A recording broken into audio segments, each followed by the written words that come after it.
எங்க வீட்டுல 9 பேர் இருக்காங்க. 9 பேரும் விஜய்க்கு தான் ஓட்டு போடுவாங்க. இல்லன்னா அவங்களுக்கு சோர்ல விஷம்தான். விஜயான படமே போட மாட்டேங்கிறாங்க, வீணா போன படமா போடுறாங்க. அதுக்கு எழுறீங்க கட்டி பிடிச்சி முத்தம் கொடுக்குறாங்க. வேலை போனாலும் பரவாயில்ல, குடும்பம் போனாலும் பரவாயில்ல, எது போனாலும் பரவாயில்லன்ற மாதிரி நாங்க தலைவனை பார்க்க வந்திருக்கோம். எங்க வீட்டுக்காரோட எனக்கு விஜய் தான் பிடிக்கும். ஒத்த ரோசா பிள்ளைய ரொம்ப அற்புதமா வளர்த்திருக்கமா. அப்பா அம்மா சின்ன வயசுல இருந்தே கஷ்டப்பட்டுட்டே தான் இருந்தாங்க. எங்க அப்பா வந்து என் மேல இருக்க நம்பிக்கையில மட்டும் தான் படிக்க அனுப்புனாங்க.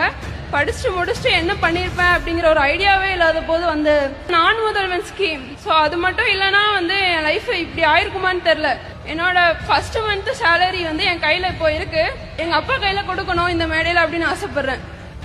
லைஃப்ல வந்து எனக்கு யாருமே அவ்வளவு சப்போர்ட் பண்ணதே இல்லை, அப்பா மட்டும்தான். நான் காரைக்குடியில வந்து இன்ஜினியரிங் படிச்சுட்டு இருந்தேன். எங்களுக்கு அப்போ அந்த நேரத்துல வந்து நான் முதல்வன்ல வந்து அந்த டேட்